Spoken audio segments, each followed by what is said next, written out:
Qlobal siyasi düzənin yenidən transformasiyası nə deməkdir? Artıq dövr fərqlidir. Klassik diplomatiyanın işləməsi, yəni 70-ci, 80-ci, 90-cı illərlə müqayisədə hazırki dövrdə fərqlidir. Müharibələrin geniş vüsət aldığını biz şahid oluruq. Yeni dünya düzəninin formalaşdığını, beynəlxalq hüququn artıq işləmədiyinin şahidi oluruq. Qlobal siyasi düzənlə bağlı formalaşmış müxtəlif siyasi və hərbi təşkilatlar niyə reformdan bu qədər uzaq qaçırlar? Yeni qlobal dünya düzəninin formalaşdığı bir dövrdə biz zaman-zaman BMT-nin hətta bəzi hallarda bu və ya digər məsələlərdə müəyyən qədər fəaliyyətsizliyinin şahidi oluruq. Dünyadakı dövlətlər bandlıq prinsiplərinə əməl etsələr, dünyada müharibələr də olmaz. Ədalət hökm sürər.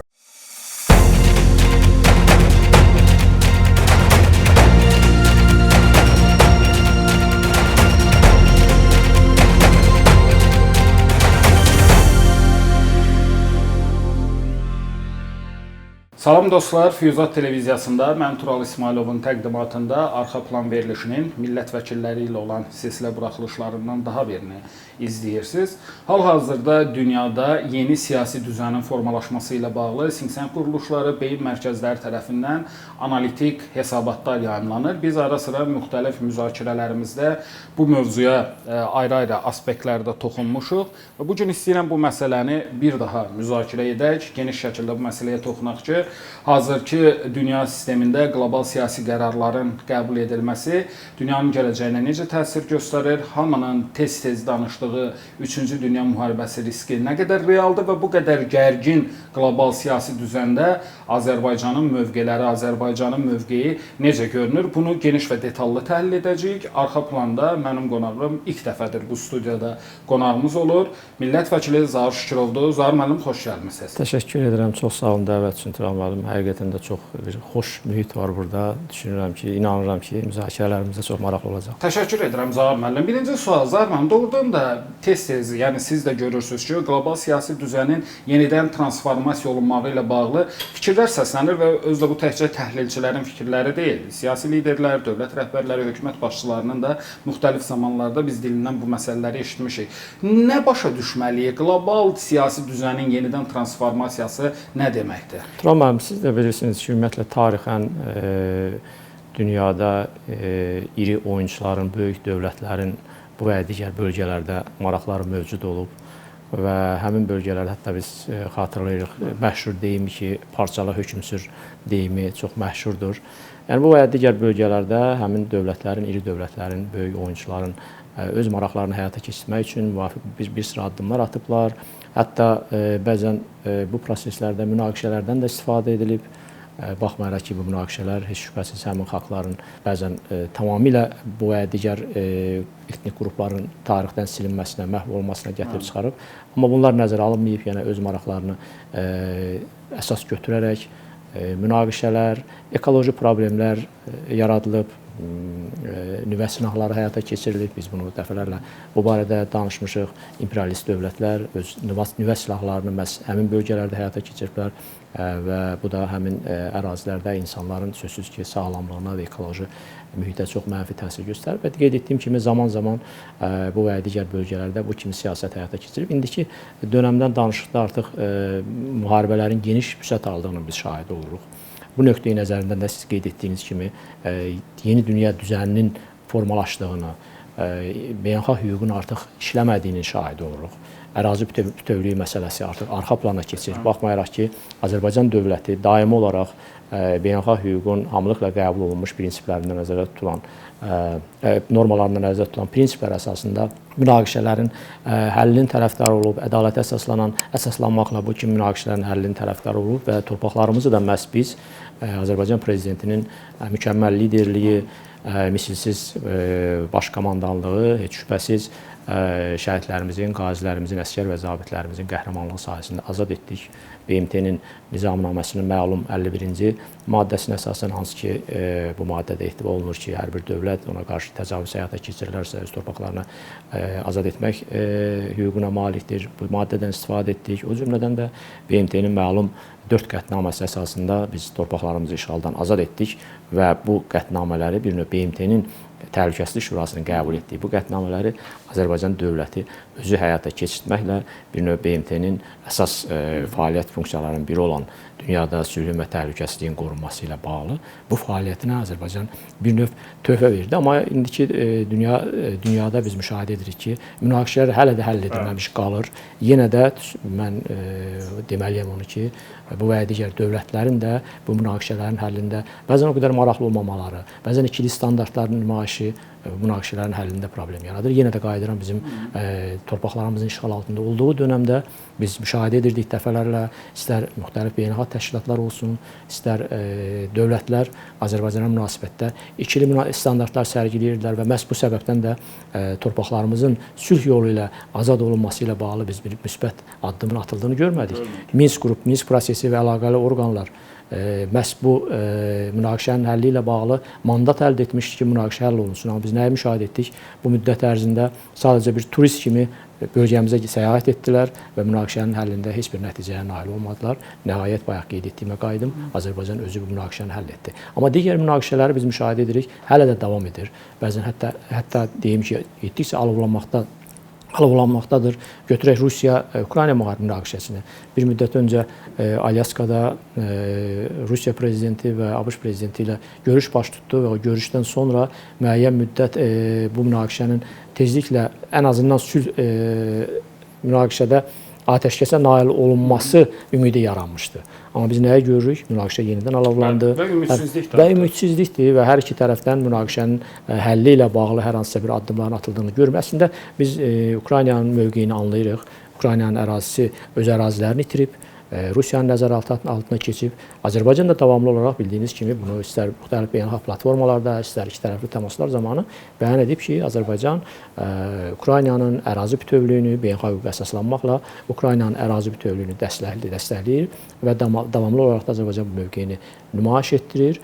Ümumiyyətlə nəinki Ukrayna-Rusiya münaqişəsi, digər məsələ münaqişələrlə də bağlı Azərbaycan öz mövqeyini məhz ədalətə, beynəlxalq hüquqa, BMT-nin nizamnamasına əsasən həllinin tərəfdarıdır və digər münaqişələrlə də bağlı, məsələn İsrail, Fələstinlə bağlı olan məsələlərlə bağlı Azərbaycan daimi olaraq öz mövqeyini ortalığa qoyub, digər münaqişələrlə də bağlı. Həmçinin yeni qlobal dünya düzəninin formalaşdığı bir dönəmdə biz zaman-zaman BMT-nin hətta bəzi hallarda bu və ya digər məsələlərdə müəyyən qədər fəaliyyətsizliyinin şahidi oluruq. Belə ifadələr səsləndirilir, BMT-də dəyişiklik, islahatların həyata keçirilməsi ilə bağlı fikirlər səsləndirilir. Sözsüz ki, bu münaqişələrin effektiv şəkildə həlli istiqamətində, bayaq mən qeyd etdim, BMT-nin 6 orqandan, əsas orqandan biri Təhlükəsizlik Şurasıdır və bu Təhlükəsizlik Şurası da dünyada sülhün qorunmasında, sülhün və sabitliyin qorunmasında əsas orqan hesab olunur və bununla bağlı, yəni bu təşkilat, o cümlədən də bu təşkilatın əsas qeyd etdiyim təhlükəsizliklə bağlı məsul olan əsas orqanı Təhlükəsizlik Şurası müvafiq addımlar atmalıdır və ya atmaq iqtidarında deyilsə, bu deməkdir ki, artıq təşkilatda müəyyən islahatlar aparılmalıdır. Biz uzun müddət, 3 il müddətində və sonraki 1 il müddətində Qoşulmama Hərəkatının üzv dövlətlərinin yekdil dəstəyi ilə Qoşulmama Hərəkatına uğurlu sədrlik etdik və sədrlik dönəmində də bununla bağlı fikirlər səsləndirirdik ki, nə üçün BMT Təhlükəsizlik Şurasının daimi üzvləri arasında Qoşulmama Hərəkatının üzvləri ardıcıllıqla, yəni növbəllik əsasda təmsil olunmasınlar. Qlobal Cənubu təmsil edən bu hərəkat 121 dövlət təmsil olunur bu hərəkatda və BMT-dən sonra mühüm, əhəmiyyətli, çox əsas dövlətlərin, yəni 121 dövlətin təmsil olunduğu qlobal əhəmiyyətli bir platformadır bu hərəkat. Niyə də təmsil olunmasın? Məlumdur ki, BMT-nin qərar qəbul olunma prosesində bəzən biz, yəni bayaq mən qeyd etdiyim ikili standartların tətbiqi, həmin Təhlükəsizlik Şurasına üzv dövlətlərin öz maraqlarından çıxış etməsi bu və ya digər məsələlərin həllində bəzən sözsüz ki, problemlərin yaranmasına səbəb olur. Qərar qəbul olunma prosesində bilirsiniz ki, veto hüquqları var BMT Təhlükəsizlik Şurasının üzvlərinin, amma yenə qeyd edirəm, qərarlar qəbul olunan zaman istər qərarların qəbul olunması, müəllim istərsə də həmin qərarların icrası prosesində müəyyən problemlərlə maneələr üzləşir. Burada əslində bir də həm də aktual bir məsələ ortaya çıxır. Cənab Prezident İlham İlham Əliyev dəfələrlə vurğulayıb ki, BMT Təhlükəsizlik Şurasının üzvlərinin dəyişməsi ilə bağlı addımlar atılmalıdır və bu Türkiyə prezidenti cənab Rəcəb Tayyib Ərdoğanın da məşhur bir ifadəsi var ki, dünya 5-dən böyükdür. Doğrudan BMT indi ən böyük təşkilat BMT olduğuna görə həmişə onun adını çəkirik, amma qlobal siyasi düzənlə bağlı formalaşmış müxtəlif siyasi və hərbi təşkilatlar niyə reformdan bu qədər uzaq qaçırlar? Bu çağırışlara cavab niyə verilmir və yaxud da ərazisi və əhalisinə görə dünya siyasi coğrafiyasında çox ciddi əhəmiyyətə malik olan qlobal cənub niyə yüksək kürsülərdə təmsil olunmur? Və bundan sonra biz reformlar gözləyə bilərikmi BMT başda olmaq üzrə bu təşkilatlarda? Tural müəllim, mən bayaq Təhlükəsizlik Şurasının 5 daimi üzvünün mövqeyini qeyd etdim. Yəni orada qərar qəbul olunma prosesinə toxundum. Sözsüz ki, ilk növbədə BMT Təhlükəsizlik Şurasının 15 üzvü, 5 üstəgəl 10 5 daimi, 10 qeyri-daimi üzvlərinin mövqeyi qərar qəbul olma prosesinə zəruridir. Xüsusilə də BMT Təhlükəsizlik Şurasının 5 daimi üzvünün və onların mövqeyi artıq bu islahatlarla bağlı yanaşması, mövqeyi üstə düşəcəyi halda islahatların həyata keçirilməsi mümkün olacaq. İndiki məqamda biz nəyə müşahidə edirik? Münaqişələri bayaq qeyd etdik. İstər Rusiya, Ukrayna münaqişəsi olsun, istər digər münaqişələr. Bu münaqişələrin həlli ilə bağlı bir ortaq məxrəcə gəlməsini biz müşahidə etmirik. Yəni bu münaqişələrin həlli ilə bağlı bir ortaq mövqe ortalığa qoyulmur həmin Təhlükəsizlik Şurasının daimi üzvləri tərəfindən və ya digər bir məsələlərlə bağlı. O baxımdan həmin siz dediyiniz islahatlarla da bağlı həmin əsas 5 dövlətin mövqeyi, yəni Təhlükəsizlik Şurasının daimi üzvlərinin mövqeyi zəruridir, vacibdir. Bildiyiniz kimi biz artıq 80 illiyini qeyd edirik BMT Baş Assambleyasının 50 dövlətin 45-ci ildə 50 dövlətin iştirakı ilə yaranmış BMT. O dövrdən indi artıq 193 üzv dövlət var həmin təşkilatda. O dövrdən bu yana 80 il ərzində olası müəyyən müddətdə islahatlarla bağlı fikirlər səsləndirilib, amma hələ də hər hansısa bir addım atılmır. Bu və ya digər məsələ yönəldilir hansısa bir regional təşkilatlara, o təşkilat tərəfindən həll olunması məsələsi gündəmə gəlir. Bayaq mən Minsk qrupunu qeyd etdim. Münaqişənin həlli həvalə olundu. Regional təhlükəsizliklə bağlı, regional Avropada təhlükəsizliyə cavabdeh olan regional bir qurum olan ATƏT-ə həvalə olundu. Minsk qrupuna mandat verildi, amma nəticə göz qabağındadır. Hər hansısa bir effektli addımlar atılmadı və ona gətirirəm ki, Qoşulmama Hərəkatına sədrliyimiz dönəmində də biz bunu dəfələrlə səsləndirdik. Biz Azərbaycan davamlı olaraq bir növ sədrlik dönəmində qlobal cənubun səsinə çevrilmişdi. Qlobal cənubun səsinin dünya miqyasında eşidilməsi üçün müvafiq addımlar atırdı. Hələ sədrlik Uqandaya keçdikdən sonra da belə COP29 çərçivəsində xatırlayırsınız, cənab prezidentin istər tədbirin rəsmi açılış mərasimində, istər tədbirin ikinci günü kiçik ada dövlətləri ilə bağlı sammit zamanı çıxışında da bu məsələni diqqətə çatdırdı ki, bu dövlətlərin, qlobal cənub dövlətlərinin, xüsusilə istər ekoloji problemlərdən, istər münaqişələrdən əziyyət çəkən dövlətlərin səsi dünya miqyasında eşidilməlidir. Və dünya miqyasında bunların səsinin sözsüz ki, eşidilməsi üçün, bayaq mən qeyd etdim, Qoşulmama Hərəkatını təmsil edən dövlətlərdən birinin BMT Təhlükəsizlik Şurasının daimi üzvləri sırasında yer alması zəruridir. Hesab edirəm ki, bu ədalətlidir. Bu, əgər 122 dövlətin nümayəndəsinin orada təmsil olunması niyə də mane olunsun, istər Təhlükəsizlik Şurasının daimi üzvləri, istər qeyri-daimi. Qeyri-daimi üzvlər arasında məlumdur ki, zaman-zaman bütün dövlətlər iştirak etməsi mümkündür. Azərbaycanda xatırlayırsınızsa, 2012-13-cü illərdə qeyri-daimi üzv olaraq fəaliyyət göstərmişdir. Amma Təhlükəsizlik Şurasının daimi üzvü qismində sözsüz ki, təmsil olunma, qeyd etdiyiniz qlobal cənubun təmsil olunması gələcəkdə həm qlobal cənubun mövqelərinin müdafiə olunması baxımından, həmin ümumilikdə ədalətli qərarlar qəbul olunmasında da mühüm rol oynayacaq. Unutmayaq ki, Qoşulmama Hərəkatının əsasını təşkil edən, hüquqi əsasını təşkil edən bir prinsiplər var. 10 banduq prinsipi var, siz də məlumatlısınız bununla bağlı. Və həmin 10 banduq prinsipləri bir müddət öncə 2022-ci ildə cənab prezident Qoşulmama Hərəkatının parlament şəbəkəsinin Bakıda keçirilən iclası zamanı həmin banduq prinsiplərlə bağlı belə bir fikir səsləndirdi ki, dünyada bu banduq prinsipləri Azərbaycanın maraqlarına, mövqeyinə tam uyğundur və dünyadakı dövlətlər bu banduq prinsiplərinə əməl etsələr, dünyada müharibələr də olmaz. ədalət hökm sürər, müharibələr də olmaz. Yəni burada ərazi bütövlüyüdür, daxili işlərlə qarışmama məsələləri öz əksini tapıb. Hətta siz diqqət yetirirsiniz, bizim Ermənistanla paraflanmış sülh müqaviləsi saziş layihəsinin ardı-ardı paraflanıb. Həmin layihədə məhz bu məsələlər öz əksini tapıb, ərazi bütövlüyü məsələləri, separatizmlə bağlı mübarizə, separatizm əleyhinə mübarizə, daxili işlərə qarışmama məsələləri öz əksini tapıb.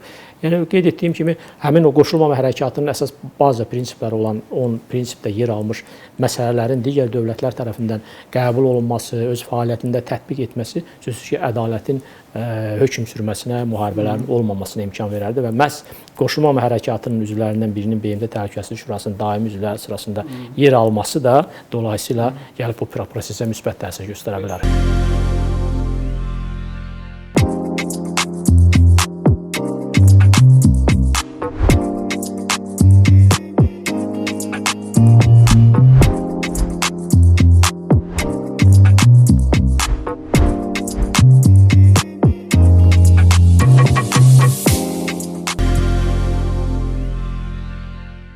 Zahid müəllim, siz millət vəkili olmamışdan əvvəl Azərbaycanın Cənubi Afrika Respublikasında səfir olmusunuz. Ondan əvvəl də bizim Avropadakı bir çox səfirliklərimizdə uzun illər diplomatik fəaliyyət göstərmisiniz. İndi bu suala həm millət vəkili, həm keçmiş diplomat kimi cavab verməyinizi istəyəcəm. Bəzən deyirlər ki, dünyada savaşların miqyası o qədər genişlənib ki və hətta görünməyən pərdə arxasında soyuq savaşlar, hibrid savaşlar, informasiya savaşları o qədər dərinləşib ki, diplomatiyanın imkanları get-gedə daha da tükənir və süni intellektin inkişafı ilə bu vəziyyət daha da çıxılmaz bir məcraya gedir. Necə düşünürsünüz? Doğrudan da diplomatiyanın imkanları tükənirmi? Mən elə deməzdim. Bir qısa bir düzəliş edim. Mən buna qədər deputat kimi fəaliyyətimə qədər 4 ölkədə fəaliyyət göstərmişəm. Polşada, Belarusda, Macaristanda, hərəsində 4 olmaqla və Cənubi Afrika Respublikasında bizim diplomatik nümayəndəliyin rəhbəri qismində fəaliyyət göstərmişəm, müvəqqəti işlər vəkili qismində fəaliyyət göstərmişəm. Sözsüz, artıq dövr fərqlidir. Klassik diplomatiyanın işləməsi, yəni 70-ci, 80-ci, 90-cı illərlə müqayisədə hazırki dönəmdə fərqlidir. Amma buna baxmayaraq həmişə olduğu kimi yenə də diplomatiya xətti dövlətlərlə münasibətlərin normal məcraya salınması, ümumiyyətlə münasibətlərin yenidən bərpa edilməsi istiqamətində bir pəncərədir. İstənilən vaxt, hətta bir problem mövcud olduğu, çözülməsi mümkün olmayan problemlər biz üzləşdiyimiz zaman yenə də biz diplomatiyaya müraciət edirik. Bu məsələlərin hansı formadasa diplomatlarımız vasitəsilə, səfirliklərimiz vasitəsilə həllinə nail olmağa çalışırıq və o baxımdan ola bilsin ki, zaman-zaman diplomatiyanın, diplomatik missiyaların, ümumiyyətlə diplomatiyanın rolunun da müəyyən qədər o qədər də fəallıq müşahidə edilməsin, amma davamlı olaraq hesab edirəm ki, yenə də dövlətlər bu pəncərədən, bu imkandan davamlı olaraq istifadə edəcəklər. Siz bilirsiniz ki, 100-ə yaxın artıq ölkələrdə Azərbaycan diplomatik missiyaları fəaliyyət göstərir və Azərbaycan prezidenti cənab İlham Əliyevin liderliyi ilə prinsipial müstəqil xarici siyasət kursu çərçivəsində biz diplomatiyamızın uğurlarını qeyd etməliyik. Sözsüz ki, biz Vətən müharibəsində 2023-cü il bir günlük antiterror tədbirlərində qalib gəlməyimizin də səbəbi məhz cənab prezidentin həyata keçirdiyi son dərəcə uğurlu xarici siyasət, xarici və daxili siyasət kursunun nəticəsinə nail olmuşuq. Heç şübhəsiz ki, burada bizim bu çərçivədə cənab prezidentin rəhbərliyi ilə diplomatlarımızın da rolu qeyd edilməlidir. Yəni müəyyən müddət ola bilsin ki, fəallıq nümayiş olsun, ümumiyyətlə qlobal miqyasda müəyyən müddət o imkanlardan yararlanmaq mümkün olmasın, amma yenə də bu diplomatik missiyalar vasitəsilə ümumiyyətlə xarici siyasət xidmətində çalışanların xidmət imkanlarından istifadə etməklə münaqişələrin həlli olsun, digər mübahisələrin həlli olsun, bu məsələlərin çözülməsində sözsüz ki, müraciət olunur diplomatik xidmət orqanlarının imkanlarına. Və Zahid müəllim, əslində fraqmental olaraq bir neçə məqamda biz toxunduq sizlə bu məsələlərə, Azərbaycanın qlobal rolundan, əhəmiyyətindən bəhs elədik. Amma bütövlükdə bu gərginləşən dünya düzənində və belə deyək də, o analitiklərin ifadə etdiyi kimi, əgər dünya yenidən siyasi baxımdan transformasiya olunursa, burada Azərbaycanın qarşısındakı əsas çağırışlar nələrdir sizcə? Biz xatırlayırsınızsa bir müddət öncə cənab prezidentin ADA-da keçirilən aprel ayının səhv etmirəmsə 9-u onda keçirilən beynəlxalq bir tədbirdə belə bir fikir səsləndirdi ki, biz uzun müddət idi ki, münaqişə ilə məşğul idik. Münaqişənin Azərbaycanın ərazi bütövlüyü, suverenliyi çərçivəsində həlli ilə bağlı müvafiq addımlar atırdıq və nəhayət artıq biz münaqişə artıq keçmişdə qaldı. Torpaqlarımız işğaldan azad olundu, ərazi bütövlüyümüz, suverenliyimiz təmin olundu. Artıq biz bu digər bir məsələlərlə, istər iqtisadi məsələlər olsun, istər digər məsələlər olsun, artıq bununla daha fəal şəkildə çalışmağa başlamışıq. Hətta Cənubi Afrikadan olan bir iştirakçının sualını cavablandırarkən cənab prezident belə bir fikir səsləndirdi ki, artıq Afrika istiqamətində də biz fəaliyyətimizi daha da gücləndirəcəyik. Məlumdur ki, Afrika qitəsi geniş, böyük potensiala malik olan bir bölgədir, ərazidir. Dünya dövlətlərinin, nəhəng dünya dövlətlərinin artıq get-gedə bu bölgəyə maraq artır. Çin çox fəallıq nümayiş etdirir, həm bölgədə Avropa İttifaqı çox fəallıq nümayiş etdirir. Baxmayaraq ki, Azərbaycan ərazicə çox da böyük deyil, əhali sayına görə digər iri dövlətlərlə müqayisədə əhalinin sayı da çox deyil. Amma Azərbaycanın yürütdüyü xarici siyasət, daxili və xarici siyasət kursu bütün dövlətlər tərəfindən təqdir olunur. Siz xatırlayırsınızsa, istər Serbiyanın prezidenti, istər bu yaxınlarda Macarıstanın Xarici İşlər naziri Siarto belə bir fikir səsləndirdi ki, Avropa dövlətlərinin liderləri istər Bakıda, istər Avropada Azərbaycan prezidenti, Azərbaycan lideri cənab İlham Əliyevlə görüşmək üçün, fikir mübadiləsi aparmaq üçün növbəyə dururlar. Həqiqətən də biz cənab prezidentin bu və digər beynəlxalq platformalarda səsləndirdiyi fikirlər, mesajlar yeni bir gündəm yaradır. İstər bizim regionumuzla bağlı, istərsə də dövlətlərin, təşkilatların Azərbaycanın regionumuza münasibətdə mövqelərinə bir düzəliş etmək məcburiyyəti yaradır. Hətta biz məlumdur ki, dövlətlər müxtəlif kateqoriyalara bölünür. Dost dövlətlər, strateji tərəfdaş, strateji müttəfiq, düşmən dövlətlər. Hazırda Azərbaycan ümumiyyətlə heç bir dövlətlə düşmənçilik aparmaq niyyətində deyil. Azərbaycan əgər daxili işlərinə heç kim qarışmırsa, Azərbaycanın torpaqları hansısa bir dövlət tərəfindən işğal edilmirsə, Azərbaycan beynəlxalq hüquqa əsaslanan, qarşılıqlı hörmət, qarşılıqlı faydalılıq prinsipinə əsaslanmaqla, ədalətə əsaslanmaqla beynəlxalq hüquqa söykənən münasibətlərin qurulmasında həmişə maraqlı olub və bu prinsipial olaraq da bu mövqeyini daimi olaraq tərəfdaşların diqqətinə çatdırılıb, beynəlxalq platformada bu diqqətə çatdırılıb və bu siyasi kursu Azərbaycan davam etdirir. Yəni bayaq mən qeyd etdim, ərazisi çox da böyük olmayan, əhali sayısı çox olmasına baxmayaraq, son dərəcə uğurlu siyasət nəticəsində Azərbaycan mühüm nailiyyətlərə imza atıb. Biz sülh gündəliyini qeyd edirik, münaqişədən dərhal sonra Azərbaycan prezidentinin öz təşəbbüsü ilə, şəxsi təşəbbüsü ilə sülh gündəliyi irəli sürüldü və biz müxtəlif beynəlxalq tərəfdaşlarla danışan, müzakirə aparan zaman da onlar bu yanaşmanı xüsusilə təqdir edirlər ki, dünyada bu analoqu olunmayan bir hadisədir ki, siz müharibədə məlumdur ki, biz son 80 ildə heç bir dövlətin əldə etmədiyi biz qələbəni, zəfər əldə etdik. Siz tam qələbəni əldə etmişsiniz, amma müharibə bitəndən sonra ərazi bütövlüyünüz təmin olunduqdan dərhal sonra siz sülh təşəbbüsü irəli sürürsünüz. Yəni bu görünməyib. Həqiqətən də bu da cənab prezidentin sülh sevərliyinin beynəlxalq hüquqa, ədalətə söykənən mövqeyinin nümayişidir və hesab edirəm ki, məhz bu yanaşma ədalətə, beynəlxalq hüquqa söykənən bu mövqeyinin nümayişi gələcəkdə də Azərbaycanın nüfuzunu daha da artıracaq. Necə ki, biz bunu müşahidə edirik və biz Zəngəzur dəhlizindən danışırıq və məhz Zəngəzur dəhlizinin də biz müharibə bitdikdən sonra Vətən müharibəsi davamlı olaraq bu dəhlizin açılmasının, realizə olmasını qeyd edirik və dərhal müharibədən sonra məlumdur ki, biz həmin dəhlizin Azərbaycanın keçən hissəsi ilə bağlı müvafiq işləri apardıq və gələn il artıq bu dəhliz Azərbaycan hissəsindən keçən hissəsi artıq işlər yekunlaşacaq və Azərbaycan hissəsi hazır olacaq və artıq Vaşinqtonda da biz məlumdur ki, bu məsələ ilə bağlı bir qərar qəbul olundu, qəbul olunmuş üç tərəfli bəyanatda da bu təsbit olundu ki, Zəngəzur dəhlizi baxmayaraq ki, həmin hissə Ermənistandan keçən hissə inkişaf naminə Tramp marşrutu adlanacaq.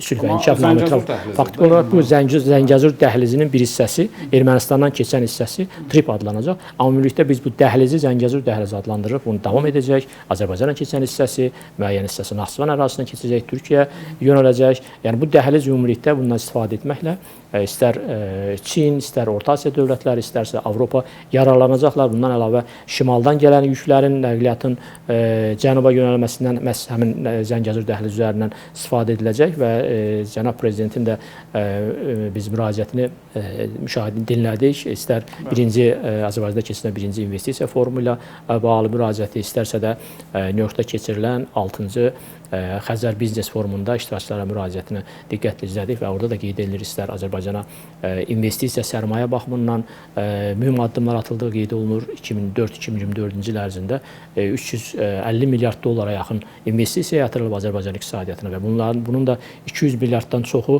qeyri-neft sektoruna yatırılıb. Bu Azərbaycan iqtisadiyyatının müəyyən mənada aydındır ki, Azərbaycan iqtisadiyyatında neft-qaz sektoru, enerji sektoru mühüm rol oynayır, amma artıq bunu deməyə əsas verir ki, Azərbaycan öz iqtisadiyyatını diversifikasiya edib, investisiyaların əksər hissəsi məhz qeyri-neft sektoruna yönəlib. Bu cümlədən də gələcəkdə tam gücü ilə nəqliyyat dəhlizinin, Zəngəzur dəhlizinin işə düşməsi, nəinki bu nəqliyyat dəhlizi vasitəsilə yüklərin daşınmasına, o cümlədən gələcəkdə bir yaşıl enerji dəhlizi kimi bundan istifadə edə biləcəyik, fibr optik xətlərin çəkilməsi gələcəkdə bu dəhlizi, Zəngəzur dəhlizini bir nəqliyyat və kommunikasiya hubuna çevriləcək. Məhz cənab prezident öz müraciətində bu məsələləri xüsusi olaraq vurğu edib. Yəni təkrar edirəm, Azərbaycanın baxmayaraq ki, aydındır, Azərbaycan Cənubi Qafqazda açar ölkədir, aparıcı dövlətdir. Amma ümumilikdə qlobal miqyasda iri dövlətlərlə müqayisə etdiksə, ərazisi çox da böyük olmasa belə, əhali sayı çox olmasa belə, Azərbaycan prezidentinin, Azərbaycan liderinin həyata keçirdiyi məhz bu siyasət nəticəsində Azərbaycan bugün dünyada tanınan, davamlı olaraq nüfuzu artan dövlətlərdən birinə çevrilmişdir və inanırıq ki, bu istiqamətdə addımlar, müsbət addımlar davam edəcək və Azərbaycan daha qüdrətli, daha güclü bir dövlətə çevriləcək. Təşəkkür edirəm Zahir müəllim, çox sağ olun. Mən təşəkkür edirəm dəvət üçün, sağ olun. Xatırladım ki, arxa planda bugün mənim qonağım millət vəkili Zahir Şükürov idi. Biz dəyişən yeni dünya düzəninin siyasi nəticələrindən və Azərbaycan qarşısında duran çağırışlardan bəhs elədik və müzakirə boyunca qonağımız, hörmətli millət vəkilimizin də vurğuladığı kimi, bugün Azərbaycan özünü böyük siyasi güc mərkəzləri deyən ölkələrin səslərini duymadığı ada dövlətlərinin, Afrika xalqlarının səsini duyur, onların qlobal miqyasda hüquqlarının müdafiəçisi qismində çıxış edir və biz də bir Azərbaycan vətəndaşı olaraq dövlətimizlə qürur duyuruq ki, belə önəmli bir qlobal missiyada Azərbaycanın adı ön sıralarda çəkilir. Sağ olun, salamat qalın.